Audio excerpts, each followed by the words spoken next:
Once you know this secret, keep your mouth shut. There's a certain kind of knowledge that doesn't belong to the noise of the world. Once you possess it, speaking about it only weakens it. It's the kind of truth that reshapes how you see people, pain, power, and yourself. And the moment you understand it, really understand it, you'll feel the urge to share it, to prove you're awakened, to show the world what you've realized. But that urge is the first test.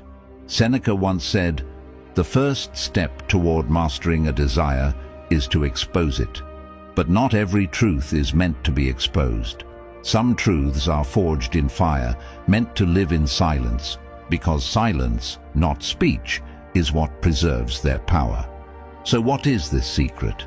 It's the realization that people aren't what they say. They're what they hide, the masks they wear, the smiles that are too quick, the compliments that come too easily. The crowd loves flattery, but flattery is rarely love. It's a weapon or a warning.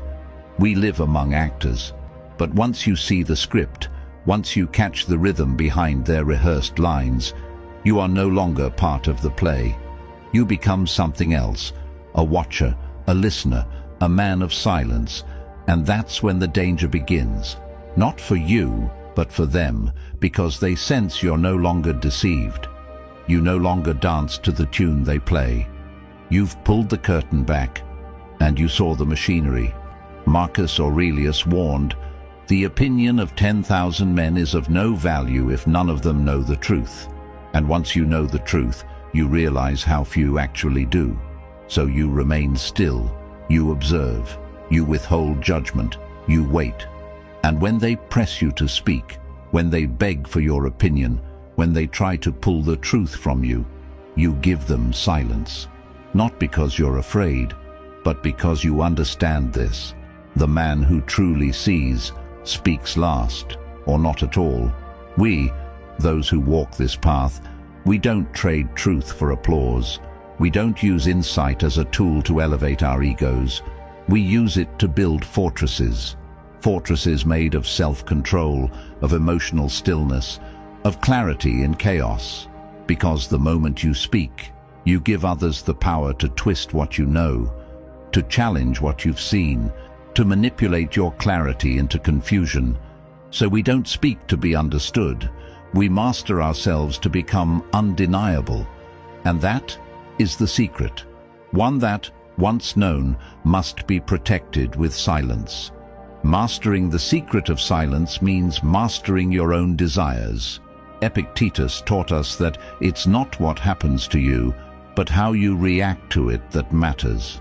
Speaking out impulsively is surrendering control. It is letting the storm inside you dictate the storm outside. But when you hold your tongue, you break that cycle.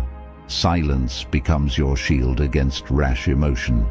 It is the calm eye in the hurricane of human chaos. By choosing silence, you show that no insult, no praise, no gossip can pull the strings of your mind. And when your enemies try to rattle you, they find only an unbreakable wall. We who walk this path know this well. To master silence is to master yourself. Silence guards your inner fortress from unnecessary battles. Seneca warned that the greatest remedy for anger is delay. By choosing silence, we delay the impulse to respond, allowing clarity to surface from the fog of emotion. When we speak less, we reveal more strength. Strength to endure, strength to observe, strength to choose our battles wisely. This restraint is not weakness.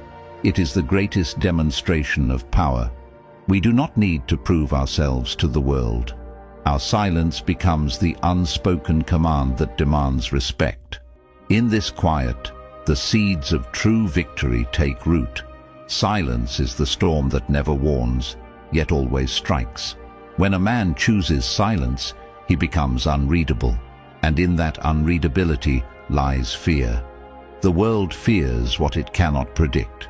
Those who wish to manipulate you depend on your reactions, but when you respond with nothing, you starve them of power. Epictetus said, Any person capable of angering you becomes your master. We refuse to be mastered. We are not here to entertain chaos. We are here to master it. Through silence, we break their illusion of control, and that breaks them. Let them speak. Let them scream. We remain unmoved. If this resonates with you, subscribe to the Stoic Verse for more wisdom to guide your journey.